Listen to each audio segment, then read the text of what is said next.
for a little while in regards to the scene as we're discussing it. For a while, you believed that there was a missing cup, didn't you? I did, yes, for a little while. And in fact, you believe that it was Mr. Taylor who had removed that cup out of the scene, didn't you? That was my suspicion. I knew there was a cup missing, or I thought there was a cup missing. And you arbitrarily assigned that misdeed to Mr. Taylor, didn't you? I never said he removed a cup from the scene that I can think of. I just said that I believe there had been some cleanup because there was a cup that was unaccounted for. And who did you believe did the cleanup throughout your report?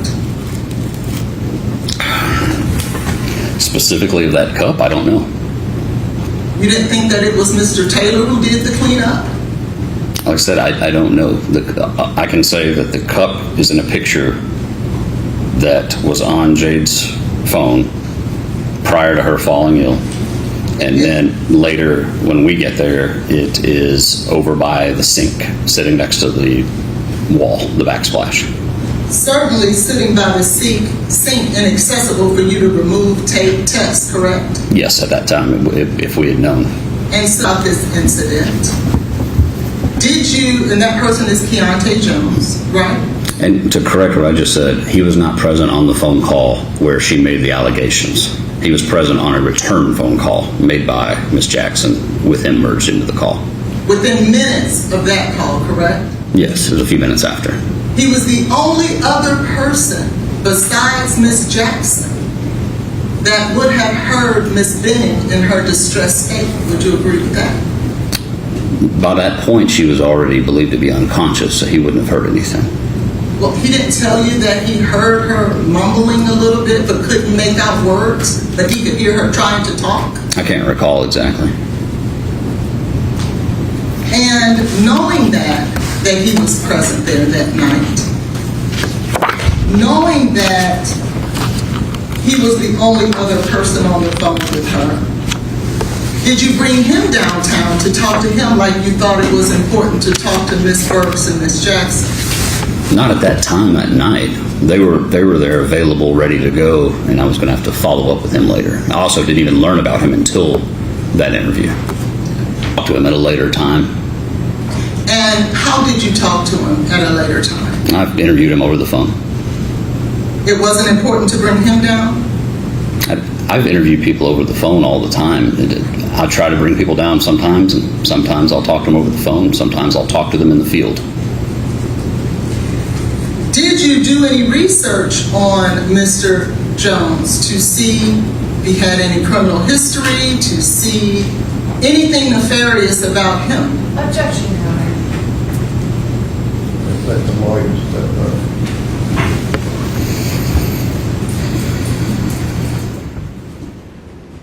Before we jump into today's courtroom testimony, let me ask you something. What happens when a case isn't just about what investigators found, but also about what they didn't find? Because that's exactly where this cross-examination begins. The defense isn't accusing the detective of misconduct. Instead, they're doing something that's often even more effective in a courtroom. They're carefully exposing gaps in the investigation, one decision at a time. At the center of this case is a poisoning allegation that has raised countless questions. A woman became seriously ill after allegedly drinking something that may have been contaminated. Investigators responded, gathered evidence, interviewed witnesses, and searched the apartment. But as this testimony unfolds, the defense starts pointing out moments where key evidence may have been overlooked. Missing cups, untested drinkware, witnesses who weren't immediately interviewed, and investigative decisions that are now being questioned under oath. Pay close attention to how the detective answers these questions.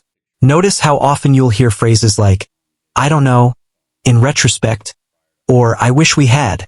Those answers aren't necessarily admissions of wrongdoing, but they can become incredibly important when a jury is deciding whether an investigation was thorough enough to support serious allegations. Remember, in a criminal case, the burden isn't on the defense to prove exactly what happened. Their job is often to create reasonable doubt by showing that alternative explanations or missed investigative opportunities exist. Every overlooked piece of evidence, every witness who wasn't immediately questioned, and every assumption made during the investigation becomes another point the defense can use to challenge the prosecution's narrative. As you watch this testimony, ask yourself this. If you were sitting on the jury, would these investigative decisions make you question the reliability of the entire case? Or do you think the detective acted reasonably given the information available at the time? Keep that question in mind because this cross-examination is about to become much more intense. You, for a little while, in regards to the scene as we're discussing it, for a while you believed that there was a missing cup, didn't you? I did, yes, for a little while.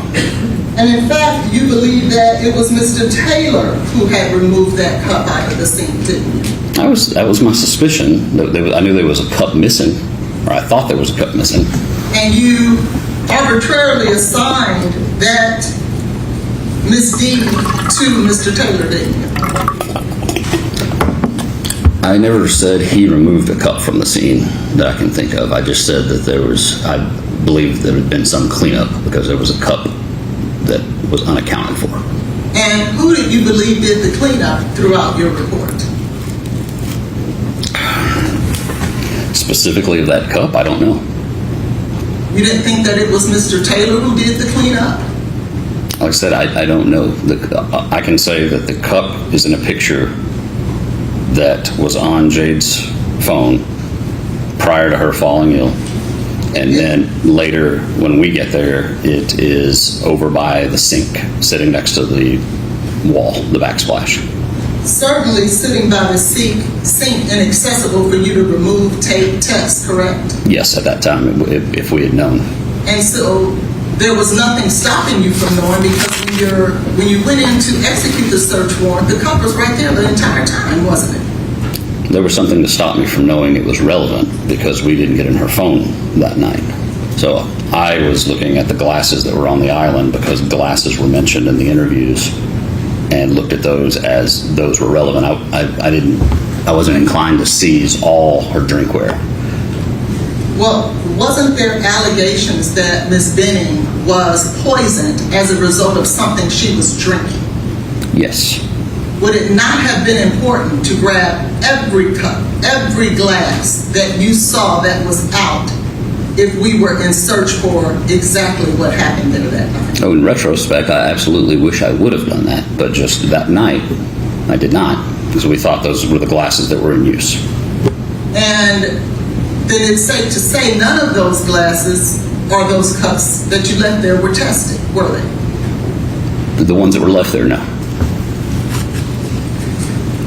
And Mr. Taylor did not therefore remove anything from that apartment based on your knowledge. I'm not aware. This is one of those moments that defense attorneys love to emphasize. Notice what just happened. The detective admitted that, looking back, he wishes every cup and glass in the apartment had been collected and tested. That may sound like a simple oversight, but in a suspected poisoning case, drink containers can become some of the most valuable pieces of physical evidence. If investigators believe someone may have been poisoned through a beverage, every possible container has the potential to tell part of the story. What's especially interesting is that the defense is connecting two important points. First, there was suspicion about a missing cup. Second, the detective now acknowledges that the cups left behind were never tested. That combination allows the defense to suggest that investigators may have reached conclusions before collecting all the available evidence. Whether that's enough to change the outcome of the case is another question entirely, but it's certainly the kind of testimony that can raise eyebrows. What do you think? Should investigators collect every possible piece of evidence in a poisoning investigation, even if it seems insignificant at the time? Let us know in the comments. Of him removing anything other than his personal belongings.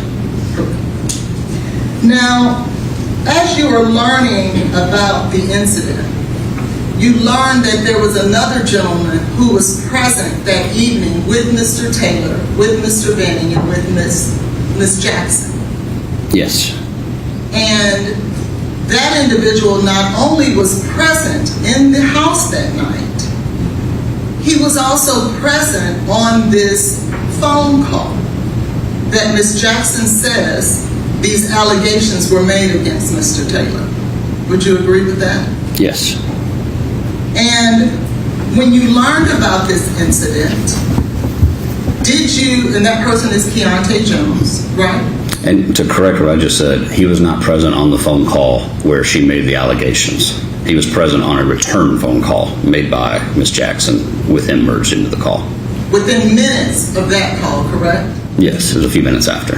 He was the only other person besides Ms. Jackson that would have heard Ms. Benning in her distressed state. Would you agree with that? By that point, she was already believed to be unconscious, so he wouldn't have heard anything.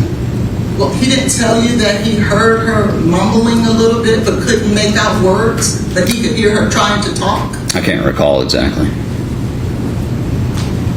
And knowing that he was present there that night, knowing that he was the only other person on the phone with her, did you bring him downtown to talk to him like you thought it was important to talk to Ms. Burks and Ms. Jackson? Not at that time that night. They were there available, ready to go, and I was going to have to follow up with him later. I also didn't even learn about him until that interview. Which was the 26th? It was probably 1 o'clock in the morning or so. It was getting close to 1 o'clock before I was even aware of Keontae Jones. 1 o'clock on the 27th? Yes. So, It was during the interview with Nigeria, I believe, that I learned a little about that. not even 48 hours after the incident? Yes, that's correct. And so, after you learned about him, why didn't you bring him downtown so that you can talk to the only other witness to witness Ms. Benning's distressed state and the person who was inside of the apartment that night? Because I was going to talk to him at a later time. And how did you talk to him at a later time? I've interviewed him over the phone. It wasn't important to bring him down? I've interviewed people over the phone all the time. I try to bring people down sometimes, and sometimes I'll talk to them over the phone. Sometimes I'll talk to them in the field. Did you do any research on Mr. Jones to see if he had any criminal history, to see anything nefarious about him? Objection, Your Honor. The focus of the cross-examination has now shifted from physical evidence to witness interviews, and that's a strategic move by the defense. They've introduced another individual who was present during critical moments surrounding the incident and questioned why he wasn't brought in for an in-person interview immediately. Instead, the detective explains that he chose to speak with him over the phone at a later date. Now, it's worth pointing out that interviewing someone by phone isn't automatically improper. Law enforcement officers often conduct follow-up interviews remotely, especially when time, location, or circumstances make that practical. But from the defense's perspective, this isn't really about the method, it's about the importance of the witness. If this person may have had unique information about what happened that night, the defense wants the jury to wonder whether a more thorough interview could have uncovered additional details or evidence. This is a classic courtroom strategy.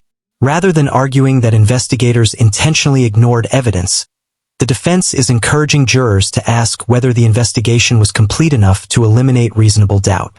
Those are two very different arguments, and the distinction can matter a great deal during deliberations. The lawyers that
What all did you do in regards to Keontae Jones besides talking to him on the phone? I just interviewed him over the phone.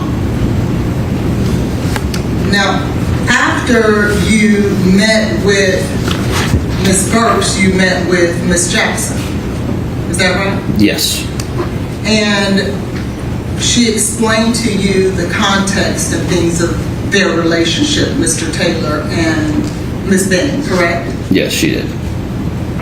And there was some information that she had given you that wasn't quite consistent with what was going on between them. Would you agree? You'd have to specify what you're talking about there. I'm not sure. Well, didn't she also state to you that Mr. Taylor abruptly ended the relationship because Ms. Benning had gotten pregnant? I can't remember specifically that was the wording she used. It was definitely the impression that I got from the interview. And that wasn't completely accurate, was it? Well, it was framed in the situation that he had given her an ultimatum between getting rid of the baby or the relationship. And that was my understanding of the reason she said, well, I'm not getting rid of the baby. And he gave her the freedom to make her own choice, didn't he? At that time, yes. That is very different than abruptly leaving someone because they're pregnant, isn't it? At this stage of the testimony, the defense shifts gears and begins challenging something just as important as physical evidence: the narrative investigators built around the relationship between the people involved. Listen carefully to what was just established. The detective acknowledged that his earlier understanding of why the relationship ended wasn't entirely accurate.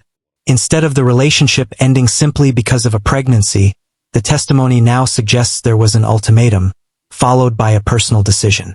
While that distinction might seem minor, wording can dramatically influence how jurors perceive motive, character, and intent.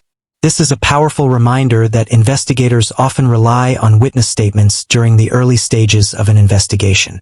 Those statements may later be clarified or contradicted as additional evidence comes to light. The defense is using this opportunity to argue that first impressions can shape an investigation in ways that may not always reflect the complete picture. If assumptions are made too early, investigators may unintentionally focus on one theory while overlooking others. Think about it from a juror's perspective. Would learning that an important detail was more complicated than originally believed make you question other conclusions reached during the investigation? Or do you think this clarification doesn't change the bigger picture? Let us know where you stand, because these details often become major talking points during jury deliberations. Yeah. Now, during the search of the apartment, by the time that you and the other officers are conducting the search, you are under the impression that there is, in fact, a potential poisoning, aren't you? Yes, at the time we're searching. And therefore, drugs were at issue, were they not? Yes, they would have been. Would it have been important to look into all of the drawers and boxes and anything where drugs can potentially be hidden? Sure.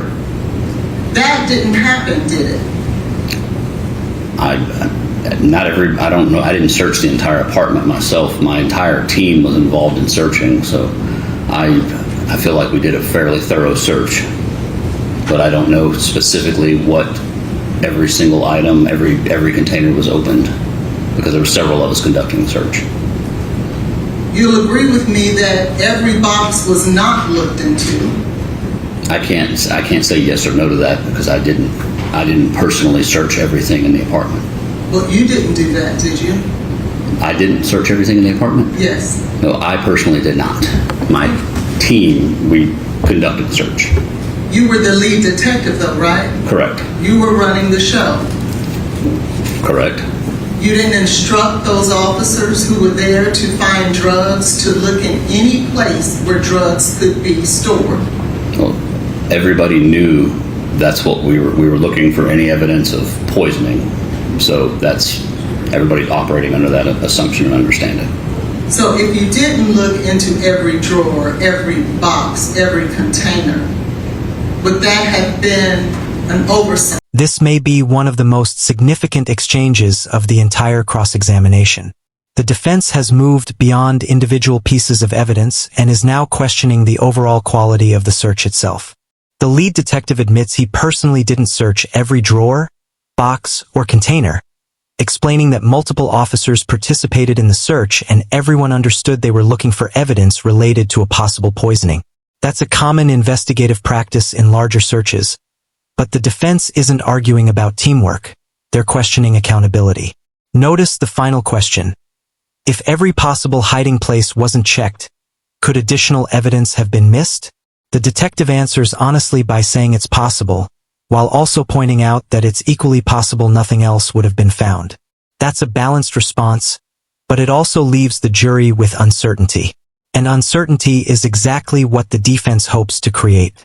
In criminal trials, proving innocence isn't the defense's burden. Their objective is to demonstrate that unanswered questions still exist. When investigators acknowledge potential oversights, even without admitting mistakes, those moments can become powerful arguments during closing statements. Based on what you've heard so far, do you believe this investigation was thorough enough? Or are these missed opportunities starting to raise reasonable doubt in your mind? That could have potentially led to more evidence. Potentially, but also potentially not. There was also, if I may, Your Honor.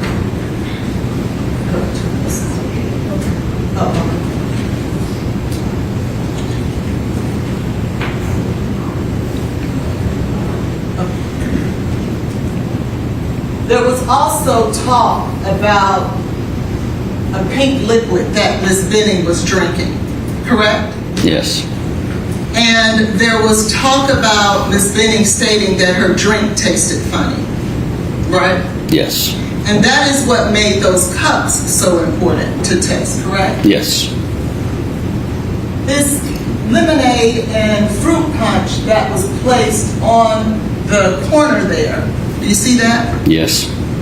That was something that you gathered and tested as well, correct? Our CSI, he took the samples of those liquids and tested them, yes. Because there were no other drinks that matched the description that Ms. Jackson had given you in that apartment. Is that correct?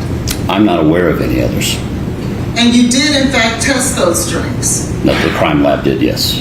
After hearing this entire exchange, one thing becomes clear. This cross-examination wasn't about proving exactly what happened that night.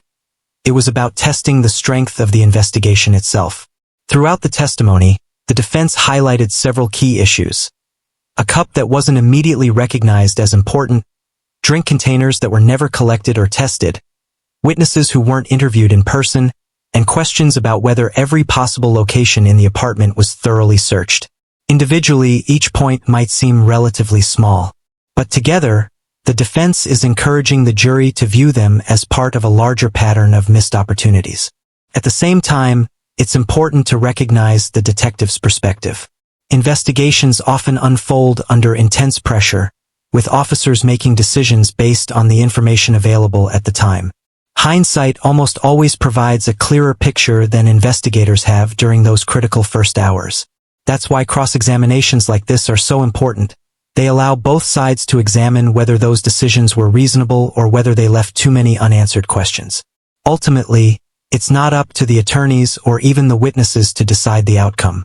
That responsibility belongs to the jury, who must weigh every piece of testimony, every admission, and every unanswered question before reaching a verdict.